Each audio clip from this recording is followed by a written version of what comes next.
gamers of the internet, and welcome to another episode of 80-bit Podsmash, where gaming goes to grab a beer. That was good. Yeah, tonight we are drinking different things, right? We are. We are. I'm drinking a vodka with Tito's vodka with a vanilla orange seltzer water. Tastes like a dreamsicle. And I am drinking a New Amsterdam gin. Straight up. It's just so good. Yep, we're your hosts, Penguin and Termite, and 80-bit Podsmash is a weekly video game podcast where we take ideas of video games and smash them together with conversations that you care about. And we are joined by, once again, the amazing, the illustrious Brizzle McFizzle. What up? Welcome back to our show. Welcome back. Glad to be back. Thanks for having me. Yeah, there were some circumstances kind of happened to coalesce in such a way where it was advantageous. She was going to be up in town, and we said, let's ditch our topic about what we're going to do. We're going to do a deep dive on the racing genre, I think. Were we? Yeah, which we'll still do, and it'll be really fun, and it'll be great. But we're displacing that. Instead, we're going to be talking about mobile games today because, unlike Termite and I, Brizzle actually has some real experience with playing mobile games. In fact, she streamed a mobile game, so... Yes, you caught me. Yes, I did. Yeah. You've established quite a following streaming a mobile game.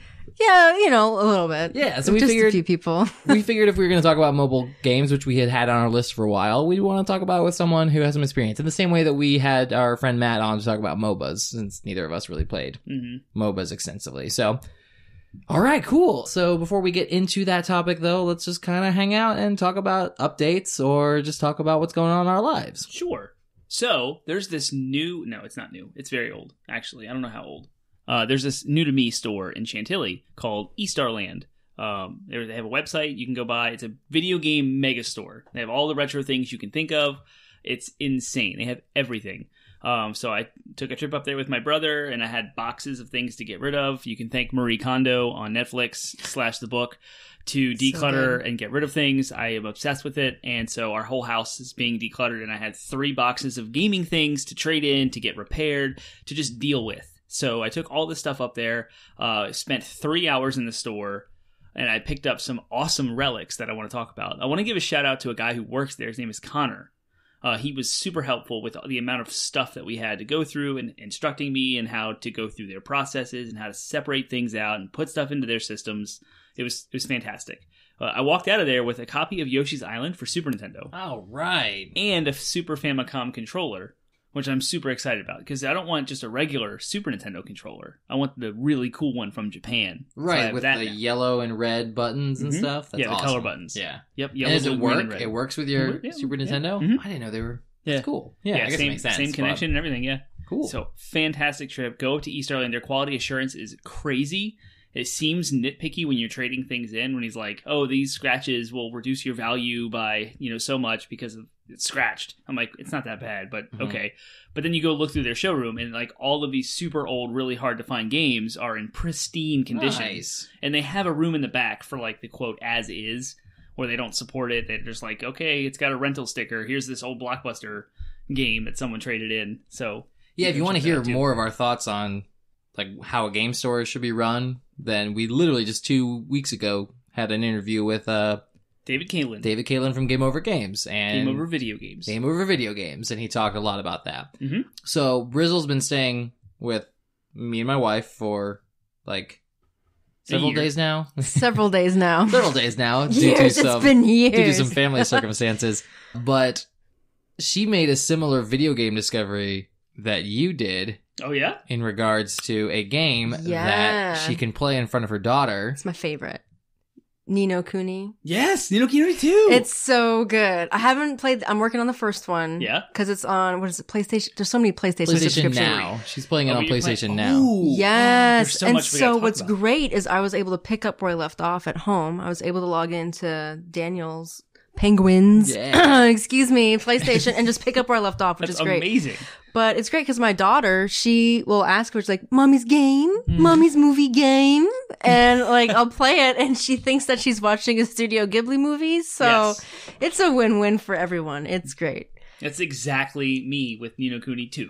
I got it for Christmas. No, for my birthday last summer, and I've been playing. I'm about to finish it. Oh. And I just picked it up again yesterday. Yeah. And finished one little hump that I had to get over. Yeah. Now I'm looking at the end. It's insane. Yeah. Oh man, that's so exciting and also awful at the same time. The two of you have made me really want to play it, but I feel like it's so a game good. franchise that I should save for when my son is older and I can play it in front of him as a way to Now, do the that. first one I got 30 hours in, and I'm nowhere near the end. And I kind of really? dropped it. I have it though. Oh, really? So I could pick it back up and keep going. Oh, that's good. But the second one is a lot more fast paced, and it kind of got its hooks in me, and so I just keep going. Going. I have noticed that the first one, or the one that I'm playing right now, drags a little bit, and it's a little slow. It is a little slow, but I'm enjoying it because I just pick it up and I play it, and it's really good to play around. It is a very art style wise. Not only does it look like a Studio Ghibli movie, but it just again the main character, the one that you're playing as at least, is this little kid. Yeah, Oliver. I'm that's so good for. So cute. That's such a good thing for. I mean, that's I would play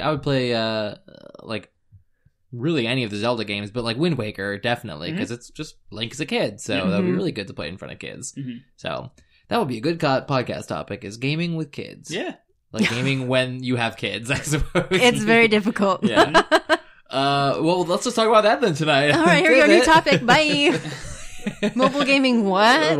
What's mobile games? That's part of the reason I play so many mobile games. There was one other thing that I was thinking about when I was editing. So I was editing this last week's episode today, and we were talking a lot about Activision. The other thing I want to just quickly mention in regards to during the whole crazy news cycle regarding Activision, there was one thing we left out that I think is really important. They canceled their Hearthstone. No, not Hearthstone. I'm sorry. Canceled the Heroes of the Storm esports scene. They did that. They axed it. That was one of the early controversies. Right, but it was notable because it's notable because again, it was very much an Activision move. Blizzard likes to kind of phase things out slowly, whereas Activision was just nope, this isn't making money. We're dropping it. Yeah. So I didn't even know that still existed. Heroes of the Storm? Yeah, that's still a thing. Yeah, well, it's not really going to be anymore because they said that not only they're dropping their esports scene, but they're going to be significant. They're going to be cutting the development team down to a third of what it was, and they're only going to be developing content for it. That makes sense. Yeah, you just validated their decision. I really just did. Yep. I mean, it's not a great game, admittedly. It was. It's just a crowded genre, and there's already games that are doing it better. I feel for all of the people who. All the professionals, the esports players who dedicated their life to learning that game, and now they have to go learn another game and make their money. That's what happens. Yeah. That's the life, I guess. But maybe we'll interview one of them one day. That'd be awesome. Come see us. If you are an esport player for Hearthstone. Yeah, Here's the Storm. Yeah, or Hearthstone, whatever. We'll talk to you about that too. We'll talk to you about that too. It'd be awesome.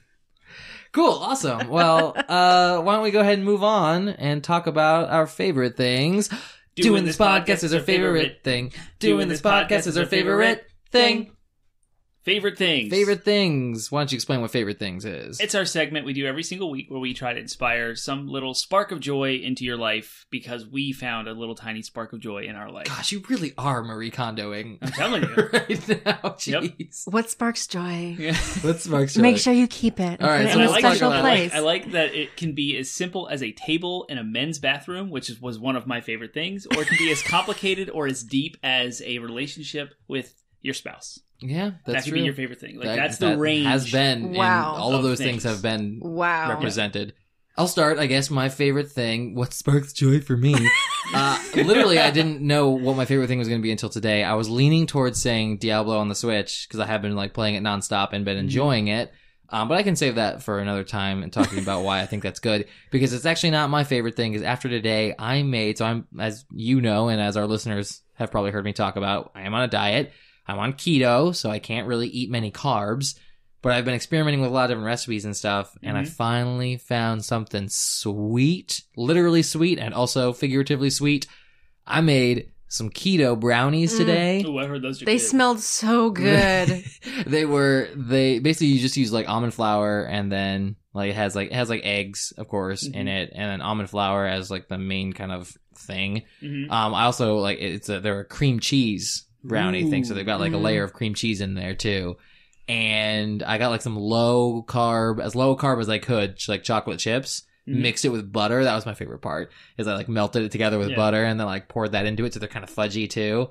Oh my gosh, like it tastes just like a brownie. Like there's you can eat the whole pan? I can eat. I could eat the whole pan because they're only 1.9, or I think it's like because I cut mine differently, but like literally it ends up each serving is only like 4 grams of carbs or whatever, 4 grams of net carbs. So they're really all right, really good. And I don't have to worry about going over my carb limit. Do you like pancakes? Yes. My wife made these pancakes that are like no carbs at all, using almond flour, tapioca flour, and there's a third one that I don't remember. And I was like, "What? I don't know." They were awesome. The only problem is I can't do the syrup, and I want syrup. True. I have like a granulated sugar, like a natural granulated at the Hitch Roll or whatever. It's called Swerve. Is what the actual like brand is That's called. the less Swerve. scary sounding name. Yeah, right. At the Hitch Roll or whatever sounds terrifying, but Swerve At is the Hitch Roll. So good. So I could do like would have some of that Swerve on my pancakes, please.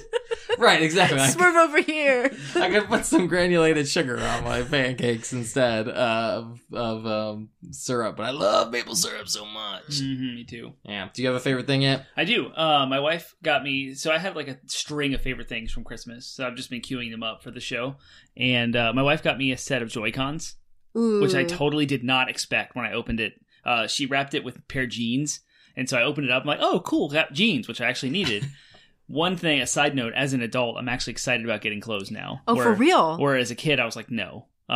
So thank you for the clothes. That was fantastic. I kind of went through a phase where I was like, oh, at first I was a kid and I was like, I hate getting clothes. And then I was adult, like a college student that was poor and couldn't afford my own clothes. And then I was like, sweet clothes. And now I'm an adult that can't afford my own clothes. And I'm like, don't give me freaking clothes. Because you can buy it yourself. I can buy clothes myself. I really needed some jeans. Like my weight fluctuates crazy and I wear my jeans out. But so I pulled the jeans out of the box, and lo and behold, there's Joy-Cons underneath of it, and it's the neon red and blue that are the opposites of the ones that came with the neon switch. I don't have the original neon ones, and the story is I bought the gray ones because when I first saw them online, when it was revealed, I was like, looks a little childish, like not my kind of. I don't know. I want some gray ones, I guess, that looks better.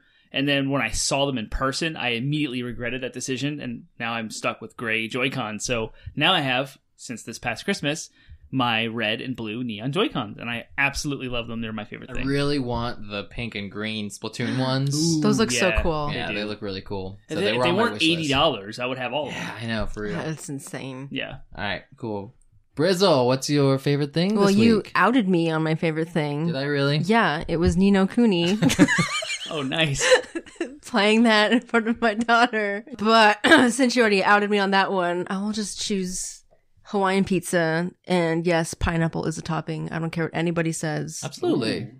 I will fight you on that until my dying breath. I'm okay with that. Thank you. Yeah, that's that's a hot topic. We do have some listeners who are very incensed topic. on that. So I'm a pro pineapple dude. Good. Yeah. 80-bit Podsmash is officially pro pineapple. Pro pineapple. That's our official stand. There's half our audience. They're all gone. They're pineapple done. is a topping. We are going to get raked over the coals on Reddit for that one. That's for sure. You can put it on a pizza, and if you can eat it, it's a topping. I don't care if I don't like it. So it's a topping. if you're hating on us on the whole pineapple thing, feel free to tweet us. Come at me, bro. At 80-bit Podsmash. Well, the more fun thing about that pizza is you guys got to rub it in my face tonight. I did. Yeah, sorry. Because I couldn't eat any of it. Listen, you're making those delicious brownies. You think I was just going to sit there and take it? No, I had to clap back. But you guys could eat the brownies. I feel bad doing it. They do feel bad doing it. Because it says keto food. They're my keto brownies. It's like, I have no joy in life but these brownies. You guys so, care like, too whatever. much. You'd be like, give me a brownie. I'm doing that. Well, instead, I just ate delicious pizza in front of him. That's good. I did think about like putting the plate down here, and instead we say, where gaming goes to grab a brownie. Hey, you could have done that. Oh, It wouldn't make a good tink, though. It would be kind of like a little squishy. that would just sounded really wrong. We smush our food together. Also, people would be like, what is in those brownies? Right? It was by this point in time, and when we got to this point in time, they'd say, well, yeah, is marijuana keto friendly? I don't know. We're a family friendly podcast. Yeah. All right.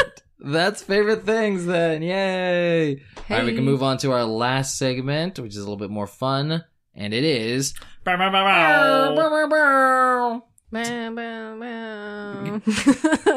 Ooh, she wasn't very enthusiastic. I know. We're She's- gonna I'm the get- guest. Our listeners are Yep, going you can do to whatever rake her over the coals Bow, soon. bow, Do it. bow. That's all I got. Was that good? That's good. That's better. It's better. Oh. DLC. Downloadable content is a segment where we like to have kind of a mini discussion, something that's more fun, something to get you all in the mood, the thinking mood, without having to actually think too much. It's kind of a like conversation that you would normally never have about video games, but you're gonna have it around us. So And we didn't develop it before the podcast launched and charge you for it as part of the actual podcast. So there you go. It's free. Wow. How about that? That's Free. so good. You guys are Yeah. bros. That's Yeah. so You good. know how we do?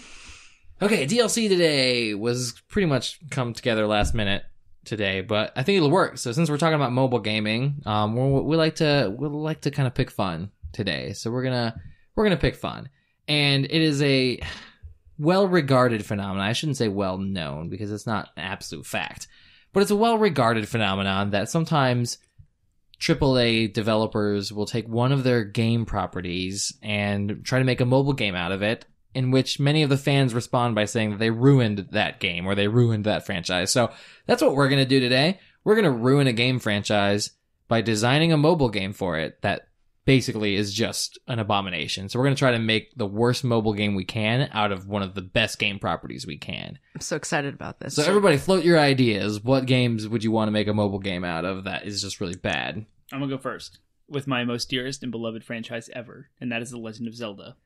I'm going to wreck it by making a portable version of Zelda in which you can only walk a certain amount of steps per day. So you will you will be gated like by, an energy system. Right. You only have so much food that dies, consumed as you It seems like you have explore. run out of food. Would you like to buy more food pellets? Exactly. And so you'll have to Or use hearts. real It would just be hearts. Would you like to buy more hearts for?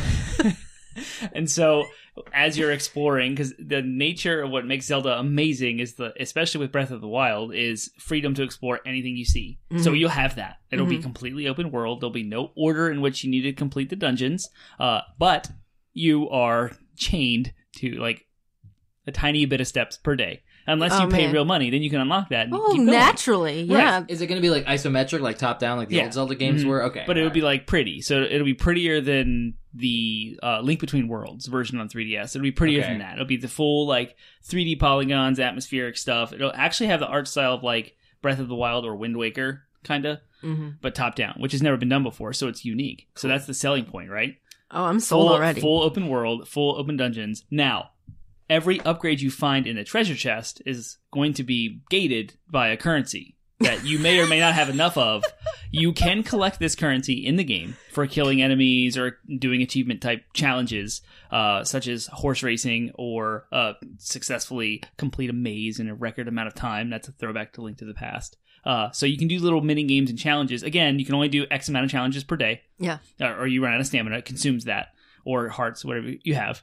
And then you can unlock the ability to have the treasure box item that you will need to play the boss of that dungeon. So we're going to run through an example really fast. I'm excited. The first dungeon, you're going to have a treasure box in there that has a bow and arrow. And the boss you can't be defeated unless you have the bow and arrow. So to get the ability to have the bow and arrow, you have to spend real world money or grind challenges, which are limited to daily grinding.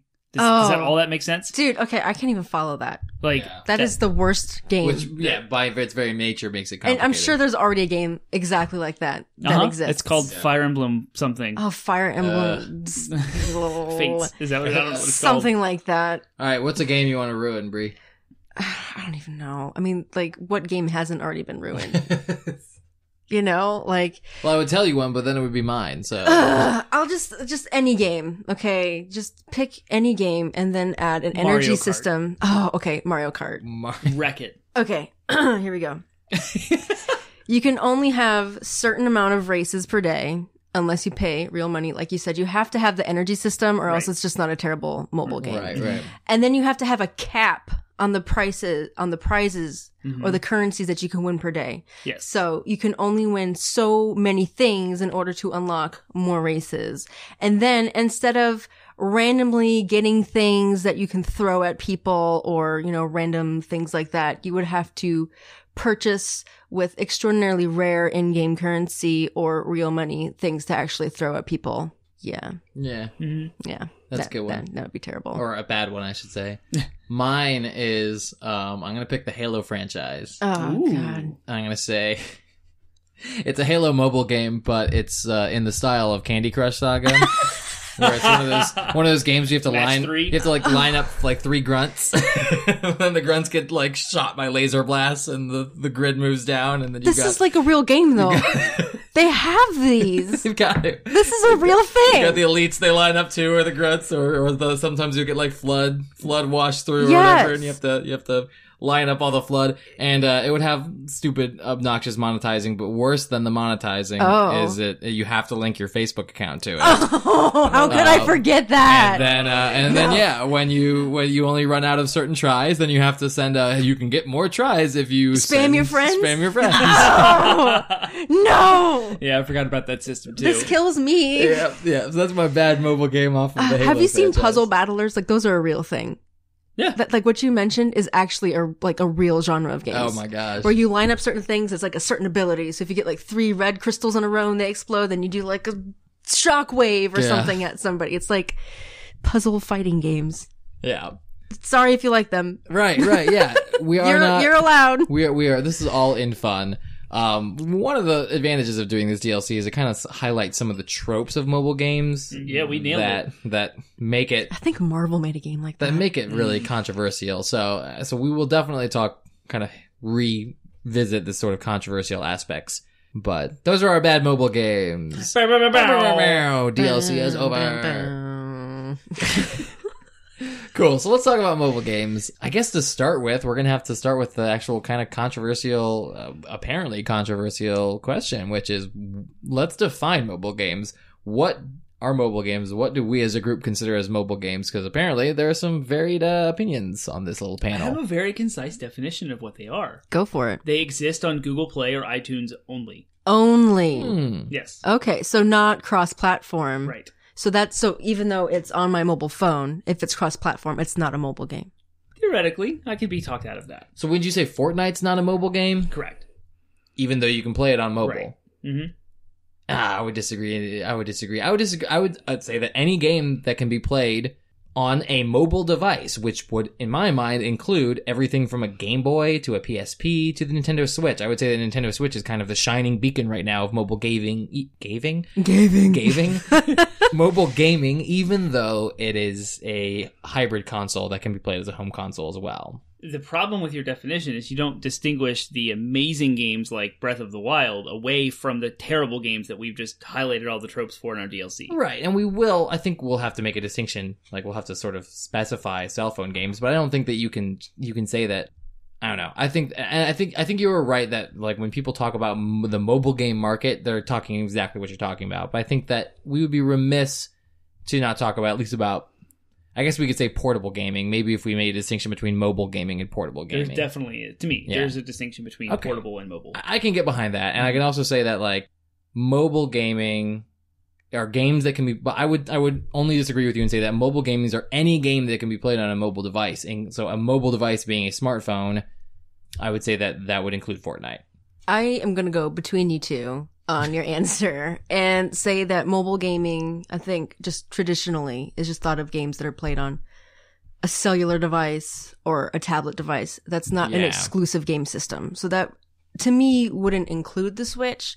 However, there are games that have started on mobile that are being ported to Switch, and it gets really muddy and messy because games are getting ported everywhere. Like games that are like PC games are being ported to mobile, and then mobile games are being ported to Switch, and like some of them are really amazing and some of them are trash. And so it's, how you find the gems within the muck, basically. Yeah. So I think the best kind of, since we have some varying opinions on here, I think it's best to kind of, for the sake of the rest of the podcast, for the sake of the rest of discussion, that we're not fighting over all the quibbling over the details, let's just boil it down to say that we'll be talking specifically about cell phone and tablet games, kind of what Brizzle was saying in regards to like games that can be played on a tablet device or a cell phone, that is some kind of device that's not exclusively a gaming platform. Even though there are a lot of those games are being ported. They're portable, but not necessarily considered mobile. Yeah, exactly. So that's going to be kind of our mobile. So in that regard, with that vein, what are the kinds of platforms and devices that are really popular for mobile gaming right now? Well, there's two. iOS and Android. Yep. So yeah, I got it. Yep. Most people are playing mobile games on their phones. Some people are playing mobile games on tablets as well. Oh yeah. But I mean, the idea is you can tab out of a tablet or a mobile or a phone and pull up a browser or. It's especially great. I don't know how it works on an Android tablet, but you can have like the picture-in-picture where you have like a movie playing in the corner and you're playing Hearthstone or something. It's pretty cool. Yeah. I've done that. A lot of them use Welcome. One of the kind of staples of mobile gaming is the use of like the touchscreens as controls, which is one of its biggest kind of criticisms. And as a result of that, there have been like third-party developers that have been making controllers that you can like USB plug into the phone. Yeah, or they're controlled over Bluetooth. Right. Yeah. Mm-hmm. So there's some innovation that's happening in that realm because a lot of people hate the there is, controls. but believe it or not, they're not very popular because like I think a lot of the decisions that are driven by developers about what devices they support is what are the kids using, and when a kid is in school, they're not going to hiding their game. They're not going to like bust out their controller and just like sit there and lean back and play with their gamepad or something. Pretty ballsy if they do. That's yeah. So I think a lot of those decisions, even though I think controller support is best, it's often avoided or not considered a priority because that really only affects like the older, more senior generation of gamers. Yeah. Other than i.e. us. Yeah. Right. Yeah. Right. Us old guard veterans. Also, who just the people won't that let go would of our give physical buttons. that would give mobile gaming any legitimacy. Shh. We'll get to that. We will. Spoiler alert. Spoilers. Cool. Okay. Well, let's talk about the history then. So we're eschewing all of the everything from Game Boys to Tamagotchis to the old things you get at McDonald's with your Happy Meal that was like a game that's just a teeny little device, tiny little computer chip to play a single game. If we're eschewing all of that and just saying that mobile games started with cell phones, where did that start? Where did that trend start of putting games on phones? Snake. It's a snake. In 1997, Nokia had the little like the first earliest cell phones. It's such a good game. And it was this tiny little like liquid crystal display LCD that was like a Game Boy basically with a tiny backlight on it. It was a couple of lines that moved and you chase your tail. Wow, that was 1997. You chase the food and avoid eating yourself. Right. Yeah. I was really Snake into had Snake. originally. Right. Was Snake an arcade game originally, or was it? I think it had crept around various things. Like it was a Windows 95 or Windows 3.1 type free game thing. Yeah, but it had like there wasn't like a. Oh, was there Centipede? Centipede was. I know that Centipede was on the Game Boy at least. Oh, Centipede was in the arcades. Mm-hmm. Way before it was on Game Boy. Okay. Yeah, And Snake is basically huge. Centipede, right? I don't think so. Oh, okay. I'm thinking of something different then. Mm-hmm. Okay.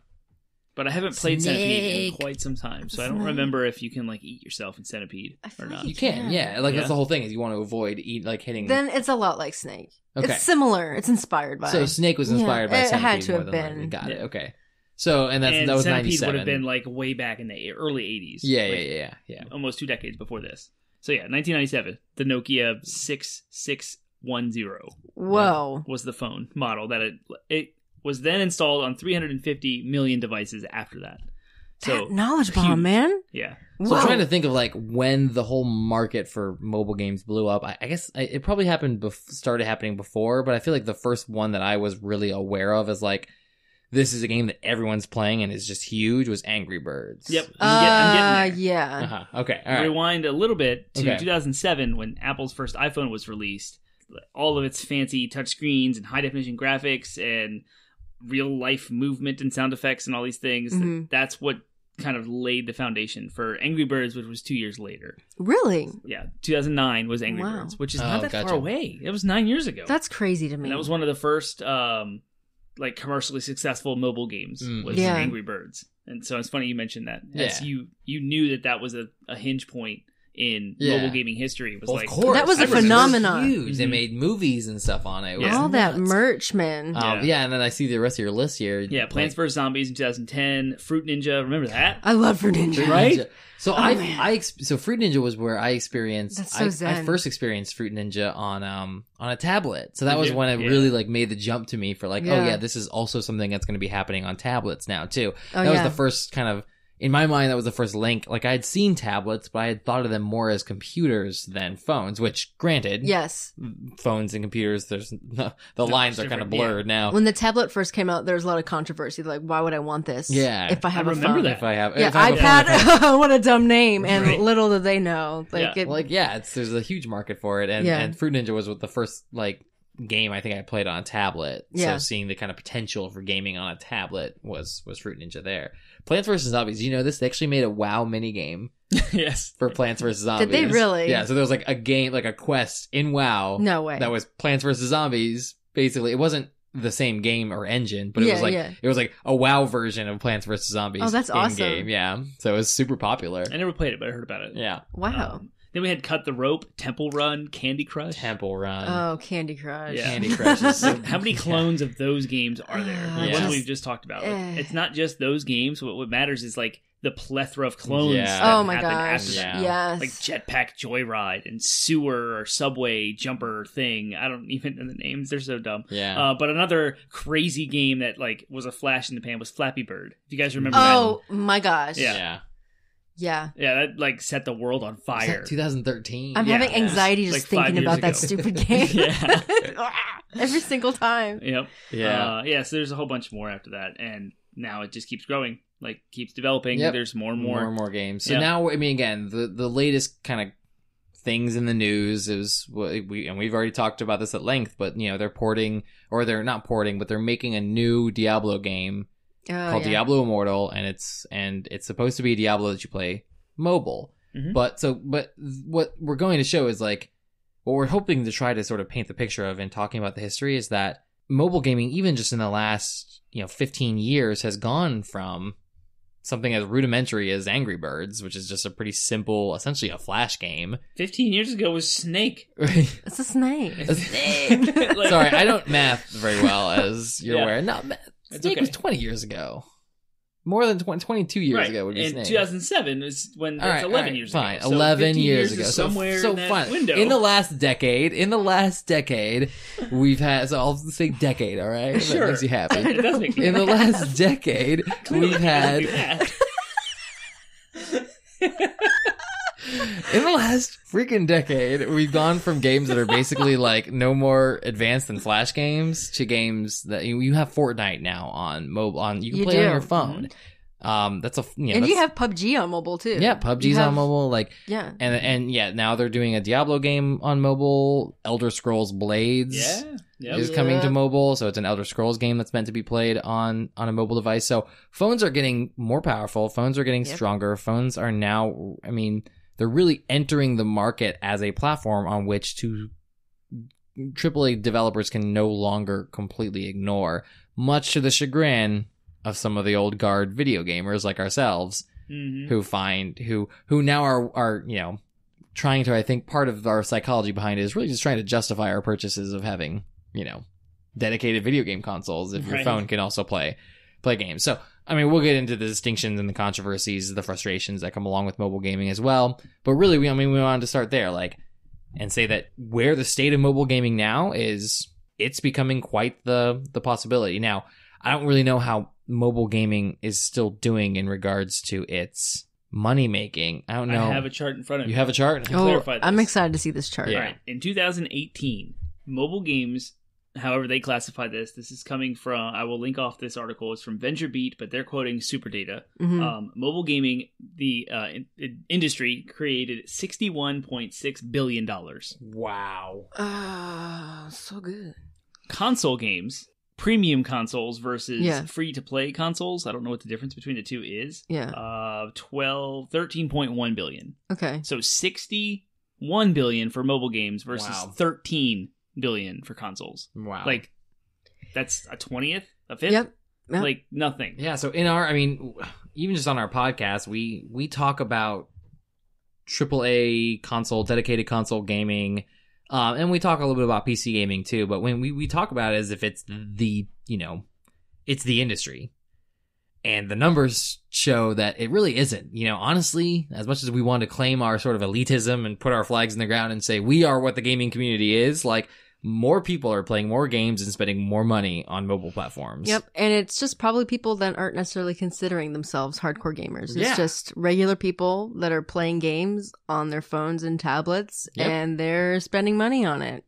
Yeah, it really is not even knowing that this whole gamer world exists. Yeah, they don't care about controversies such as, Diablo Immortal and Blizzard. They'll probably just pick it up and go, oh, that's cool. They don't care that... oh, neat. They don't care that Activision's losing developers left and right. They don't care about any of that. Like, they're just playing games on their phone. They're not involved in things. They're not involved in Gamergate. They're not involved in any of these, controversies.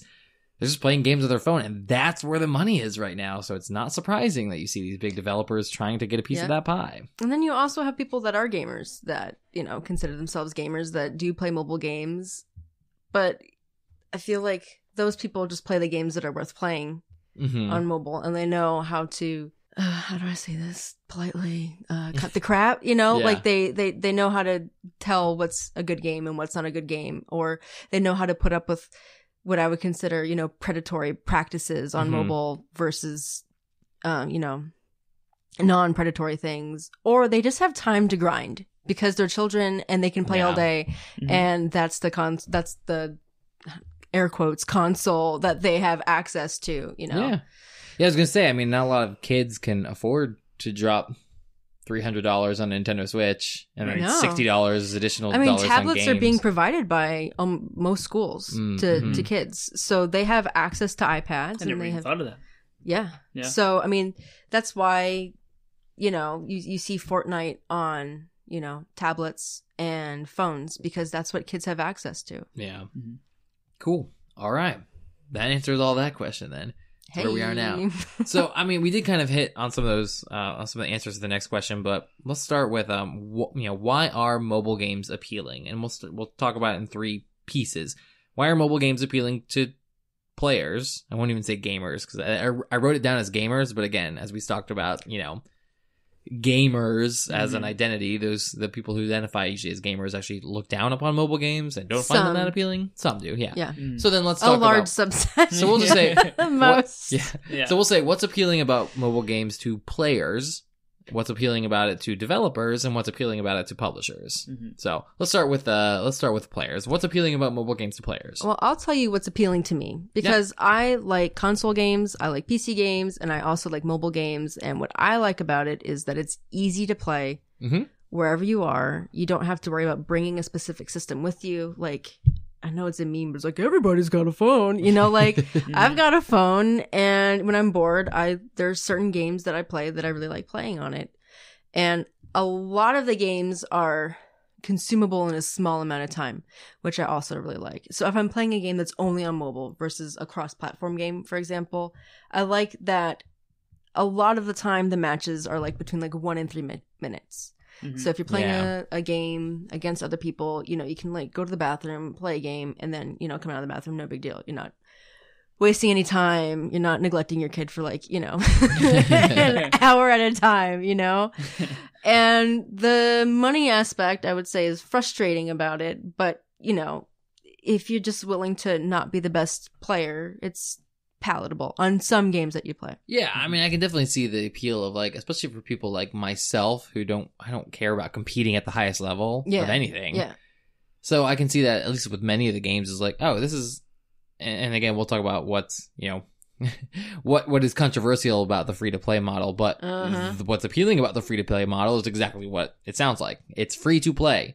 You can play the game for free. If you don't care about competing at the highest level, you can play it and still have fun in many of these games. Questionably so in some regards, but again, you can even look at in the AAA market, in the PC gaming market, there's plenty of games that are free to play that are fun, objectively, because that model does work for what it is, and yeah, you can be bombarded with microtransactions all day, but at the end of the day, if the gameplay loop itself is enjoyable enough, like, the free to play model is attractive in that regard to a player, because you just have to, Fortnite's free to play, and it's the most popular game in the world, and you just have to, all you have to do is, like, download it to your console and start playing. And there's something definitely appealing about that. Fortnite is the right kind of free to play, though. Yeah. Like there's different types of free to play, and Fortnite isn't like pay to win. Yeah. It's, it's pay to have cool skins and cool emotes and which things is like so that. lucrative. I don't understand why People games love make to flex, Yeah. man. They really Like, do. New Like- season, I'm going to jump in and get the skin. I'm in. This is awesome. I'm going to It's all celebrate with about everybody. wearing Supreme and flexing skins, man. It That's is such what a- this generation's For about. as much as I do personally don't care for Fortnite, they do a lot of things right. Epic Yeah. Games They do. really knows what they're doing. It's a fun game. I just wasn't so toxic, but that's for another conversation. Exactly. Cool. And my input to this, I could echo each of you guys' appeals to why it's fun to play mobile games as a gamer. But the last thing is I can play with people who aren't quote unquote gamers. Yeah. Because Yes. it's free, I'm like, hey, this is cool. You should get this. They have nothing to lose. Nothing. Like, Yeah. They install it on their phone. They're playing it too. We're Yep. friends on that Yep. app, and we're playing Clash of Clans. Yeah. And we're developing a town. And this person's not in my... Do you play Clash of Clans? I did for like 2 years. Really? Oh, you were Yeah. in the thick of it. I was. It was bad. Yeah. I got rid of it. Yeah. I never spent a dime. Ever. Nice. I can't claim the same thing, Okay. Oh. and I'm not going to say which part I can't claim. And then I'm still playing Pokemon Go, okay, like super casually. yeah. Like Oh, super that's casual. a great mobile. That's Yeah, oh, that's a how can we And forget so that? yeah, it's Yeah, fantastic. But Pokemon Go. when it first came out, during the crazy like hype of it all, I had people outside walking with me Yeah. at work that would never Yes. like go. Let's go take a walk, and they were playing Pokemon Go. I'm like, Yeah. That's how this I got is my amazing. exercise when I was pregnant. Yeah. I was walking around playing Pokemon Go, trying to get That's to all right. the Pokestops. We visited you guys Yeah. for a week, and I would sit in your house and be like, "Oh my gosh, there's an app You right were down the street." so into that I game. was so into it. It was You so were. much fun. Yep. We That- all went out and got exercise as a Yeah. result of it. That It was game a lot was of so fun. good. It had so much Didn't potential. we go into Kmart just to look at like what Pokemon might I think we did. We literally just were like, I don't care what's in the store except for this Pokemon. Except for I'm the gonna go Pokemon. catch To be it. fair, there weren't a lot of Pokemon in Kmart, but That's fun. they There was a do- really good soul service in Kmart. What got me back into it is they've added a feature called Active Sync where Ooh. it tracks your steps outside of the app, so you don't have to have No. it running. No. Nice. I hatch eggs daily. What? Are you Daily. serious? Yeah. Oh my gosh, 10K, guys, let's like- download it now. No, excuse me. When did this happen? Like a month ago. What? Yeah, it's pretty new. I'm gonna have to start walking Yeah, again. for Yeah. real. They should have done this years ago. Yeah, though. it should have been. I was Yeah. so bummed as a runner. I'm like, I have to leave my app open and They should hold have- my phone in my hand while I'm running in order to accumulate. No, this is dumb. They're an example of like the best and the worst thing about Mm-hmm. best and worst things about mobile gaming because they came up with the most innovative idea that would only really work on a cell phone Yeah. and made a butt ton of money from it They did. and then did nothing to improve the product Mm-hmm. and then lost a lot of their customers just because, oh, you know, whatever, we don't need them, we're fine, we got all this money. Well, And then they honestly- take years and years and years to implement the simplest of things that would have Right. kept me going. Yeah. Yeah. Oh, can you tell I'm upset? Like, this Yeah. is like, To I be fair, love that game. they made a lot of improvements. Sure, like, but they shortly waited too after long. even shortly after, like they did the whole like raids thing where you could raid the legendary Pokemon. That was too late. Too little, it too was. late. It was. I agree. I 100% They agree. should It have was done too that little, too late. like week 2 or week Yeah. 3. Or Like it should have been here's an launched. event to keep you going. Yeah, it should have been. It should have been on launch, like for sure. Did you hear about Yeah. that festival fiasco like 3 years ago? No. They had a massive festival that was planned. It was like this whole like the size of Central Park in New York City. Like Yeah. I don't know exactly where it was. I think it was in Chicago. Okay. But it was this massive event, Oh, and everyone showed up and the Yes. servers crashed. yeah. And they just had, no one played Pokemon Go, and Oh people my had bought gosh. tickets. They flew out there. Oh they my planned gosh. hotels and Oh my gosh. spent tons of money for this giant It's event. like TanaCon. And they I had don't to, know if like- you guys follow that drama, but I that, don't.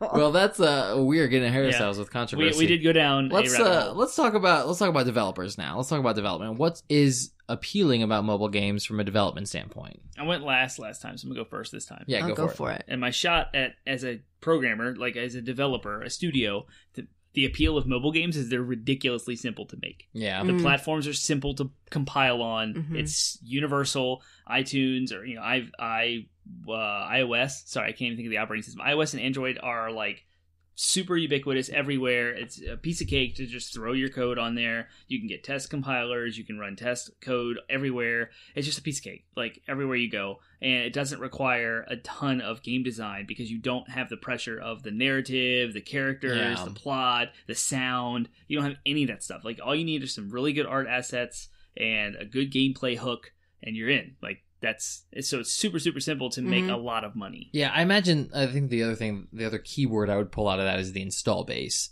You have a huge install base. You have a huge, right out of the gate. Again, even though it's a meme, thanks to Blizzard, do you not have phones? Like, there's some truth to that. Like, everybody has phones, so you don't have to worry about, in regards to, like, install base, you don't have to worry about, okay, with a PlayStation, if we're designing a PlayStation game, only X amount of people. Yeah, exactly. I'm sorry, 91 million PlayStation 4s have been sold so far. Exactly. Right. So that's the cap. So even if all PlayStation players buy it, that's only the amount of games that you can possibly sell. Mm-hmm. Same thing, the same thing problem exists on the Switch and the Xbox. Now, PC gaming, there's a little bit more computers around in the world. Yeah. Most people who have a console also have a PC. So, you have a little bit more to deal with, but we don't really see PC games. Gamers themselves are kind of, I wouldn't say a rare breed, but like few people identify as gamers, fewer identify as PC gamers, I think, in that. So again, everybody has phones. You have the potential of reaching a bunch of people who may or may not actually normally play your game as a developer. Mm-hmm. So do you have anything you wanted to add to developers? Why I would say that's a draw. Yeah. Yeah. Yeah, that's also a negative, though, because everybody's doing that. So you're like a little fish in a very crowded giant ocean. And the hardest part isn't making the game. Or getting it on the App Store. It's getting people to see it once it's there, because there are so many games out there. Mm-hmm. But yeah, I mean, that's, double-edged sword. Yep. Fair enough. That's a good segue to publishers. Publishers are the ones that kind of bear that weight. Like, they're the ones that are funding the developer studios to do these things, and so they're the ones that have usually the marketing leg, the PR leg, the community management leg. Yep. I'm assuming applying the developer publisher segregation that we see in the console market to mobile games. I'm not as familiar with the mobile market as that, so I'm assuming the same roles apply here. Mm-hmm. So publishers are bearing that weight of the extremely big install base, but also being crowded in a giant sea of a million different games and trying to get yours unique and trying to get your message out and trying to utilize all the social media platforms and everything else can be very stressful. Yeah, I would say that the biggest appeal to publishers, though, is just that $61 billion. Yeah. Sure. I mean, it's a mobile games more than any other type of gaming right now. Mobile games, I think, tap into that addictive loop. There was a great episode of South Park where they talked about quote unquote freemium gaming. Oh my gosh, that was a great episode. And it was, but they really highlighted the fact that only a lot of most people who play mobile games don't spend a dime, like you said, because they're free to play mobile games. You download them off the App Store for free, and then you are encouraged to buy microtransactions. But there's kind of like a golden, or I think they call it, what do they call it? A whale? A whale. A white whale. There's like a white whale situation where, if there's one person out of every 100 who will just spend obscene amounts of money. Yep. Because they get the addictive loop. They get into that Skinner box loop, and they fall for that. Or they're just super rich and they got the money and they don't care how much money they don't even have they to be drop. super rich. But that's the thing, so though. Crazy. That's true. There are people there that are will people just drop who just it. who could but go then there's into debt in that regards to this. That's crazy. Yeah, they do. They go into debt, and I then feel their bad lives if are I ruined. spend $10. I'm like, oh gosh, I spent $10. Right? Yeah. But when I spend like $60 to buy a big box game, yes. Yeah. I would. So that kind of answers our second question in regards to, or our next question, I should say, in regards to why mobile games are controversial. But I would say in regards to appeal, as we kind of bridge that gap between appeal and controversy, that's what's appealing to developers. They're going after those whales. Definitely. Who will spend just an absurd amount of money on. Sometimes it looks like their kids have the credit card. Yeah. And they don't know that they're tying up their parents' credit card with this, and so they're just buying all the skins No, that's they a want. huge. That's a thing. That's a whale. That's not only. A type of it's whale. a type of whale. It's not only a type of whale. It's a huge problem. Like, if your kid gets a hold of your card and buys a bunch of games, you can't get that. Like, credit card companies are allowed to refuse the refund of the credit. Yeah. Because from their perspective, it's a legitimate purchase. It's a legitimate purchase. Yeah, no exactly. Fraud, no stealing exactly. Your account. Yeah. You authorized it. Exactly. You authorized it by the use of your card. It's a huge, I read about, there's a cracked article. I'll see if I can find it. There's a cracked article that talks about like that controversy of like, there's this huge problem. I would say any parents out there, whether you are gamers or not, if you're listening to this, you need to pay very, very, very close attention to what games your kids are playing. And you need to hold your credit cards very close to your chest. Yep. There's a lot of people who are pushing to make credit cards, like like to all purchase, like basically have like an app functionality where all purchases have to be multi-factor authentication. Basically, you have to, like, any purchase that comes through on your phone, you have to approve that purchase to go through because of this exact problem. Yeah. Like, because again, it's a huge problem. Like, so that way, if you're in the grocery store, you swipe your card, you have your phone right there, boom, I approve this purchase. Every single purchase comes through. But if your kid gets a hold of your card, you can also deny. And so that it's not even charged before. So there's the whole, like, a movement even with how credit cards are doing because of this problem specifically related to gaming. Yeah. It's insane what's going on. So yeah, that segues us nicely into what are the controversies surrounding mobile games. Why are mobile games the ire? Why is it that, like, when Blizzard announced Diablo Immortal that it became the biggest news story of the month in regards to gaming news? It basically completely dominated the news cycle for a whole month. I'll go. I don't know if you guys want to start. I want to start. Go for it, man. So, amongst the gaming community, as we've talked about, like, we're the old guard, you call us the old guard. I call us the old guard, the veteran guard gaming community. We have seen a cheapening of the gaming experience through the use of this race to the bottom, free to play. Let's just use these mass appeal games and, like, make cheap, stupid games.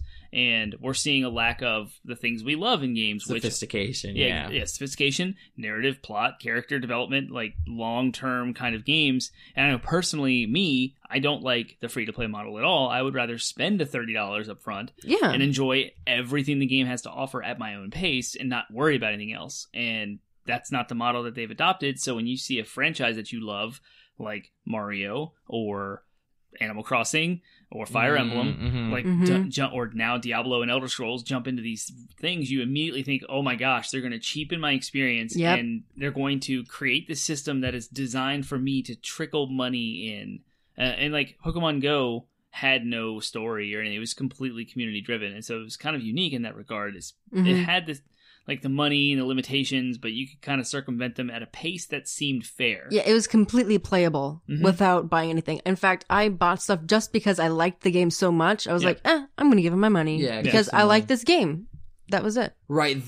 It's, as Termite was highlighting, what we see as players is we see development resources going into something that could be going into something else. Yep. We see Wyatt Chang, the guy who's the lead developer for the Diablo franchise. He's okay, great. All of his time and efforts going into a mobile game now, and he could be designing Diablo 4.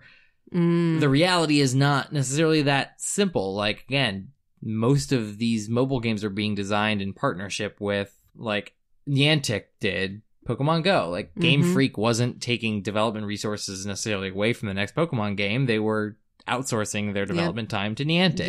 Yep. Tencent owns everything. So Tencent is like the mafia. So that's what we see is what we see is, resources are going into a crappier game.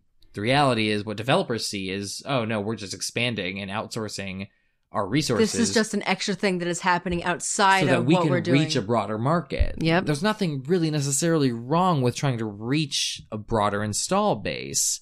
Yep. To get, again, if someone, to them it's worth it if someone were to say, oh wow, I really loved Diablo Immortal on my cell phone.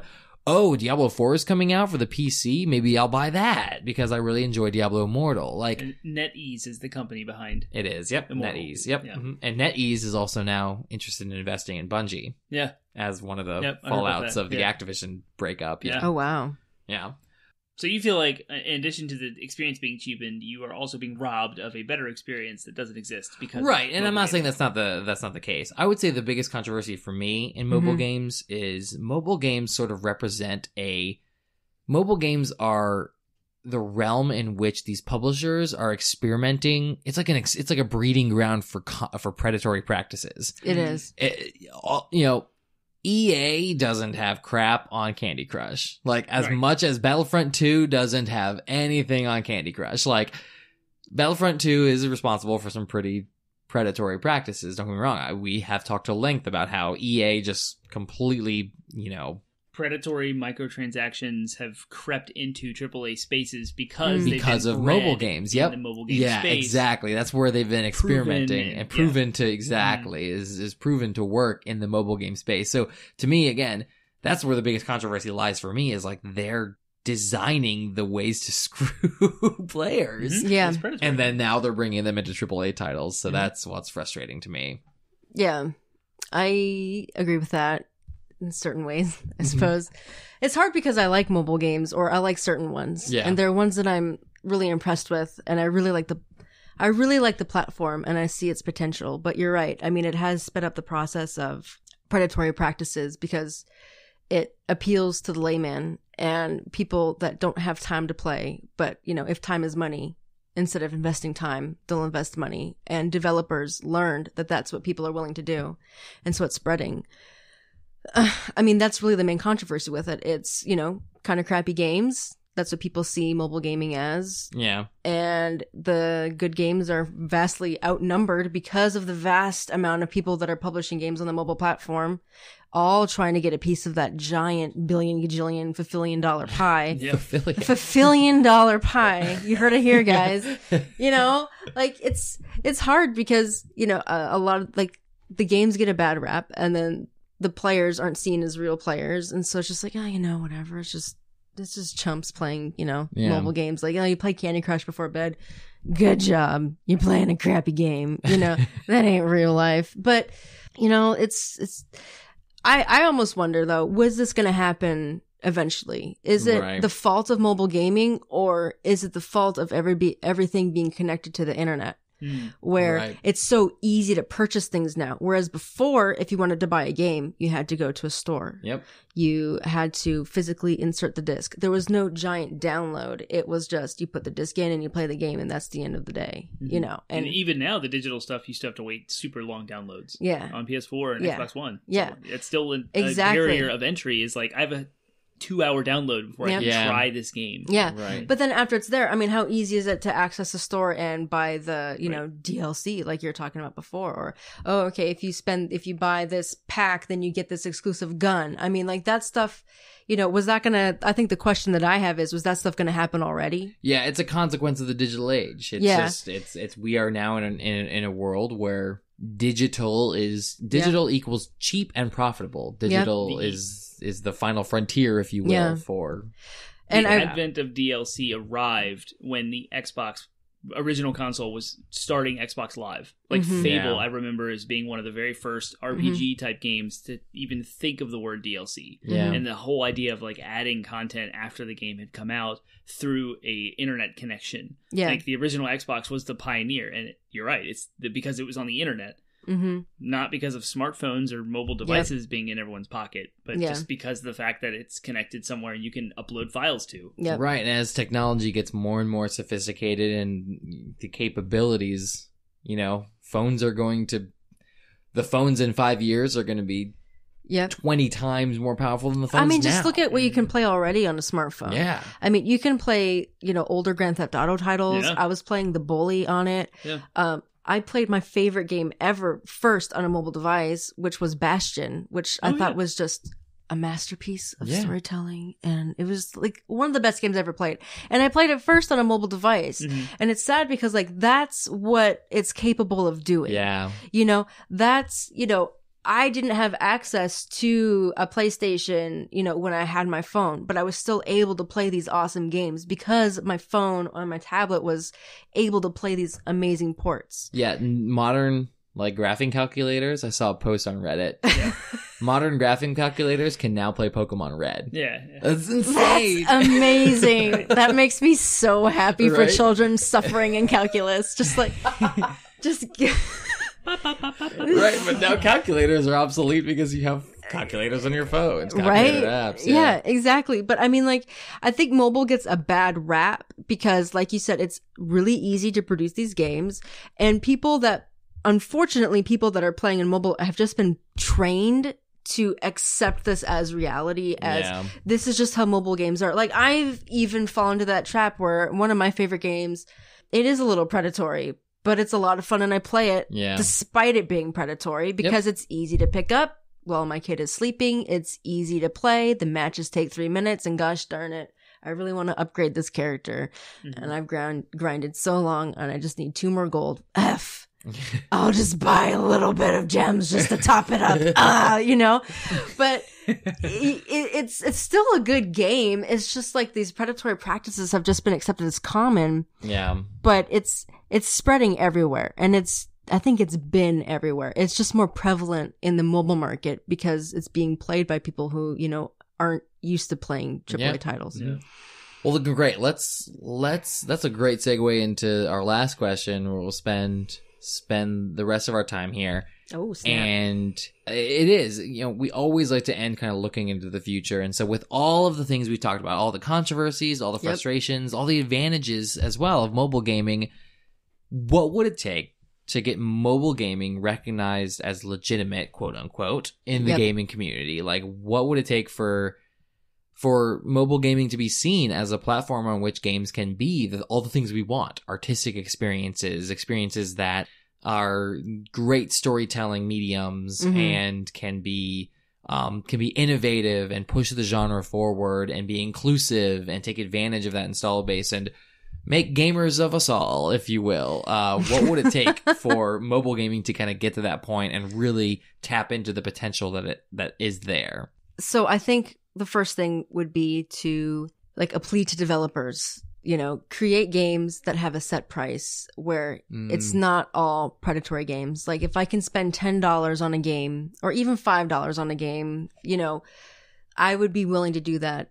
And I understand there's a problem because people have been trained to think, oh, well, does this cost more than 99 cents? Yeah. Bye. Yeah. I don't want it. But at least, you know, do cross-platform things, like release something cross-platform where, you know, you offer it on the Switch. It's also available on mobile. It's the same price. And then people start going, oh, okay, it's available on both and it's really good gameplay.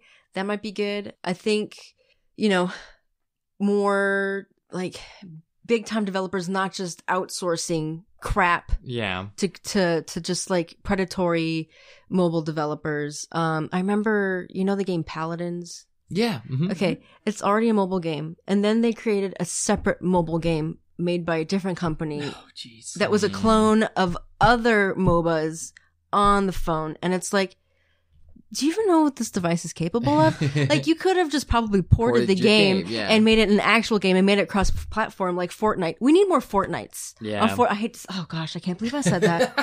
Oh Lord, take me now. I can't believe I said that. But that's probably one of the best things that could have happened to the mobile market because people are saying, oh, it's cross-platform. The next thing that Fortnite needs to do is add controller support. And I think that that's coming soon. So make it a legitimate gaming device where you can play a game with your friends. Like, I'm going to play Fortnite on my mobile device with my controller and then play with my friend who's on their PlayStation. And we are going to have a very similar gaming experience together. Yep. Yeah, I would agree. And I think that as I was kind of hitting on earlier, the Switch is starting to be that bridge. You know, Nintendo could have made a console that was a competitor to the PlayStation 4 and the Xbox in regards to power. They didn't. Instead, they said, you know what's valuable? This whole portable idea. We've been nailing the success with portability since the Game Boy. Now, the capabilities of portable devices they looked at what phones can do and they said, we could make a device that does better than that. And then also can cast onto your TV. And it's great. They made a hybrid console that's amazing. But like you said, games that you can say, hey, this game is $50 on the Switch or $15 on your phone. And it probably plays at a little bit of a lower frame rate and lower graphic resolution on your phone, but nevertheless, you can at least play it on your phone. But it can kind of, with the Switch as having that install base on the Switch as well, you could have people that say, oh, this is a great 100% wonderful experience out of the box on the Switch. Boom. You can also download it on your phone for less money and have that full out-of-the-box experience and then start to train people to say, like, hey, you can buy a full game on your phone. That, sure, it costs $15, but it's a full game experience as opposed to some predatory experience. At least have fair, I understand that monetization exists and there is a market for that, but there's a way to do it fairly and not so predatorily, for sure. Yeah. And then, just one more thing I'm really excited about. It kind of fits, but I just have to because I like mobile games. Okay, some of my favorite mobile games ever are actually being ported to Switch now. Nice. So it's like okay, thank you. These are good games. Thank you for putting them on a platform that people will view as will recognize legitimate. Yep. But mobile had a first. I'm just gonna say it. Citus, really good game. If you like rhythm games, check it out. It's on mobile. Ooh, rhythm games. It's so good. Citus. Never even heard of it. You should have. That's the thing. It's so much better than Us. Like that stupid computer game with the mouse and the thing. I don't even know what that is. Do you rhythm game, bro? That's all I'm saying. Amplitude? Okay, fine. So, Beat Saber. Yes. I want to play it so bad. I want to play Beat Saber so bad. But anyway, that's like one of my favorite games ever. And it's great because it transcends the platform it's on. And I feel like just more games need to just, on mobile specifically, need to just be good. Not be like be a good mobile game, but just be a really effing good game. Yeah. Mm-hmm. I think, I was actually thinking about the answer to this question. I'm excited. Now you've got me some new ideas in my head. I'm changing my opinion as we on the fly. I was very excited about Diablo Immortal when they announced it. I was like, yes, that would be awesome. Diablo 3 style, like full-fledged RPG on my phone with friends who don't have PlayStations or PCs. Like, yes, I can have a big giant party. It's be fantastic. Elder Scrolls Blades.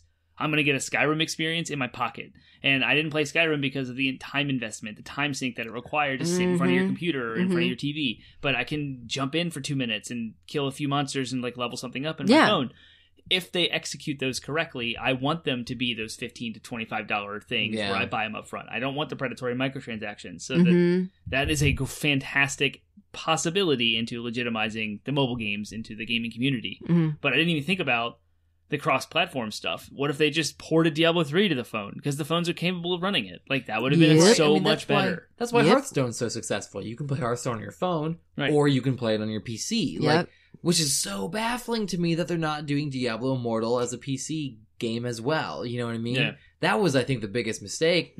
Make a PC version so people who want to play a PC version of Diablo Immortal can. Because they already did that with Hearthstone. That's what's crazy to me is Hearthstone is already multi-platform experience. So and I didn't even think about what Nintendo's been doing with the Switch. I've always thought of it as Nintendo revolutionizing and kind of shedding a light on the indie market, and that's kind of their thing, and that's what they are doing, and it's fantastic. But as far as the mobile games being ported to the Switch, it seems like only the good ones are. And I've played Pokemon Quest, which I liked at first, but don't. And then Fallout Shelter, which I tried on my phone, hated it, loved it on the Switch. Why? I have no idea. Because it's on the Switch. I guess. Because it's on the Switch. Maybe. Like, it's like, oh, this is a legitimate game, because like you just have like that Pavlovian response of, I like this because it's on the Switch. Like, the Switch just makes it feel more legitimate than... Gosh, do you think they'll do Diablo Immortal on the Switch? I'd be down. They really need to. If they already have Diablo 3 on the Switch, they should... Yeah. I would...